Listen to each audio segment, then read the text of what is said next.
$10 million. How can it change everything the moment the entire village finds out, turning admiration into suspicion and kindness into something people begin to question? The morning sun had barely risen over the mountains when whispers started spreading from one house to another, moving faster than the wind that brushed across the narrow dirt paths of the village. By the time Jack stepped out of the small wooden house, the quiet life he had just begun was already gone. People were watching him. Not the way they used to, curious but warm. This time their eyes carried something heavier. Doubt, expectation, even calculation. Is it true? A man asked from across the yard, unable to hold back any longer. You really won $10 million? Jack paused for a second, feeling dozens of eyes fix on him. He could have denied it, could have avoided everything that would come next. But he didn't. Yes, he answered simply. The reaction exploded instantly. Some people gasped, others laughed in disbelief, and a few immediately stepped closer as if being near him meant being closer to that money. $10 million. That's more money than this village has ever seen, someone whispered. Tu Tien stepped out behind Jack, her expression tense. She had hoped they would have more time to think, time to decide. But now everything was happening too fast. Jack, she said quietly, her voice only for him. This is exactly what I was afraid of. Jack didn't respond immediately. He could feel it too, the shift in the air, the invisible pressure building around him. But he also saw something else. Hope. And that was enough for him to make a decision. If this money can change my life, he said, raising his voice slightly so everyone could hear, then it can change this village too. The murmurs grew louder. What do you mean? Someone asked. Jack looked toward the narrow, broken road leading into the village, the same road that had made every delivery difficult, every trip exhausting, every connection to the outside world uncertain. I'm going to fix that road, he said. No more mud when it rains. No more isolation. We start there. For a brief moment, silence fell again. Then the reaction split. That's amazing, a young man said excitedly. But not everyone agreed. From the edge of the crowd, a deeper voice cut through the noise. Or maybe, you're trying to buy something. All heads turned. Truong Thon Pao stepped forward slowly, his posture calm but his eyes sharp. He had seen too many things in his life to believe in miracles without a price. $10 million doesn't just fall into someone's hands, Pao said. And even if it does, people don't spend it like that. Not without a reason. Jack met his gaze. I told you the reason. I want to help. Pao gave a faint smile, one that didn't reach his eyes. People don't help for free. Tension filled the space between them. Before Jack could respond, another voice spoke up. I believe him. It was Ong Lam, an older man who stepped forward with slow but steady movements. His clothes were worn, his hands rough from years of labor, but his eyes were clear. Why? Pao asked, turning toward him. Ong Lam looked at Jack, then back at the crowd. Because I've seen how he lives. He works like everyone else. He helps without asking for anything. That's not something you can fake. Some people nodded. Others remained silent. Jack felt a strange mix of gratitude and pressure. One man's trust against an entire village's doubt. I'm not asking anyone to believe me, Jack said finally. Just watch what I do. Pao studied him for a moment longer, then stepped back. We will. The crowd slowly began to disperse, but the whispers didn't stop. If anything, they grew louder. Later that day, Jack stood alone near the entrance of the village, looking at the broken road again. The decision he had made felt right, but it also felt heavier now. Tu Tien walked up beside him. You didn't have to announce it like that. I know, Jack said. But if I hesitate, everything becomes doubt. She looked at him carefully. And if you move too fast, everything becomes suspicion. Jack let out a quiet breath. So what should I do? Tu Tien didn't answer immediately. She simply stood beside him, looking at the same road. Do it, she said softly. But don't expect people to understand right away. Jack nodded. That was something he was beginning to learn. Meanwhile, far from the village, hidden behind a line of trees on a hill overlooking the road, a woman lowered a pair of sunglasses and observed everything with sharp, calculating eyes. Lan Anh. She had arrived earlier that morning, long before the rumor spread. and had been watching ever since. The man standing down there, covered in dust, wearing simple clothes, was almost unrecognizable compared to the CEO she once worked for. Almost. She pulled out her phone and dialed a number. The call connected quickly.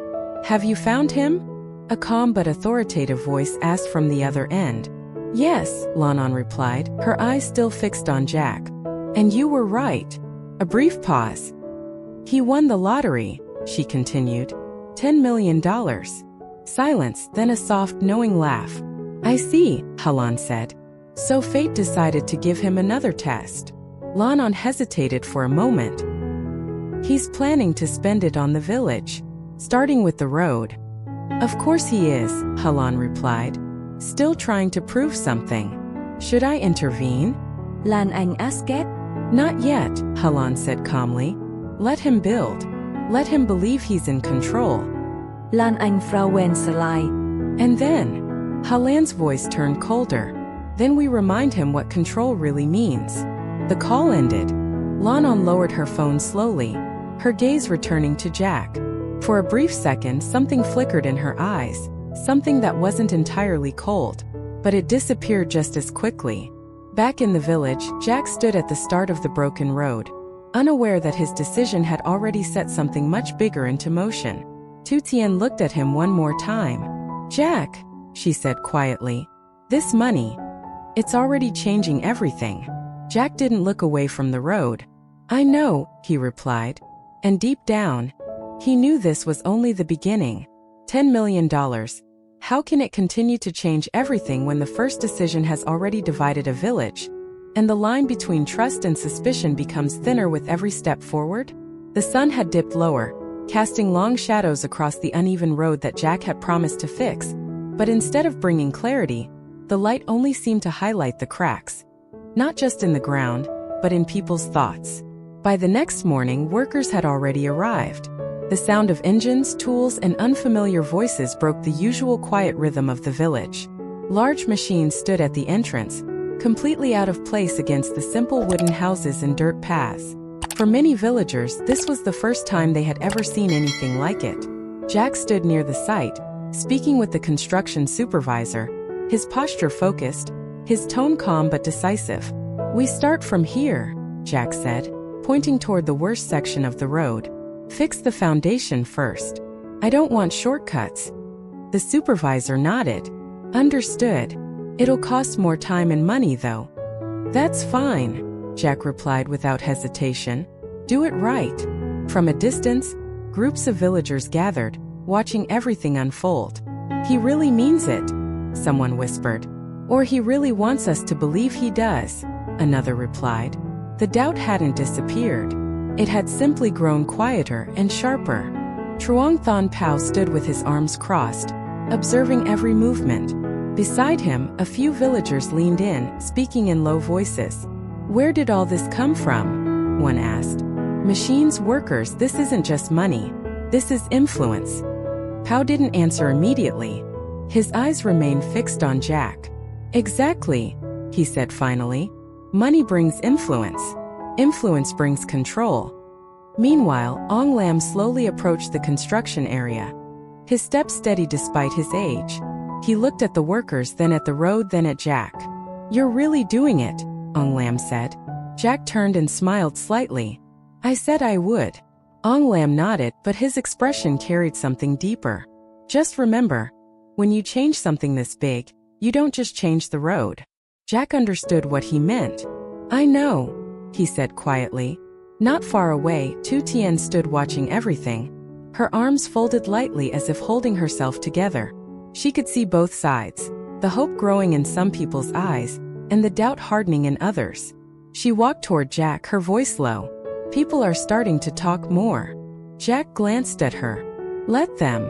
They're saying you're trying to control the village," she continued. Jack's jaw tightened slightly. If helping is control, then what was before? Neglect?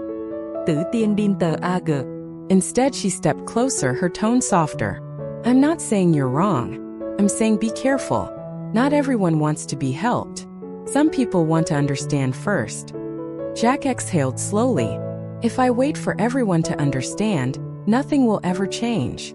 Before Tu Tien could respond, a loud voice cut through the air. So this is how it starts. Everyone turned. Pao stepped forward again, this time with more presence, more weight in his tone. You fixed the road, he said, looking directly at Jack. Then what? You fixed the houses? The land? And then? Jack met his gaze without stepping back. Then people have better lives. Pao shook his head slightly. Or they become dependent on you. The crowd shifted uneasily. Jack felt the pressure building again, but this time he didn't hesitate. I'm not here to control anyone. I'm here to create opportunities. What people do with them is their choice. Pao studied him carefully, then glanced at the machines, the workers, the growing signs of change. We'll see how long that idea lasts, he said before turning away. The tension lingered even after he left. As the day went on, the construction continued, and slowly the physical change became visible. The broken sections were being cleared, leveled, rebuilt. It was real. But so was the divide. By late afternoon, something unexpected happened. A group of younger villagers stepped forward and offered to help.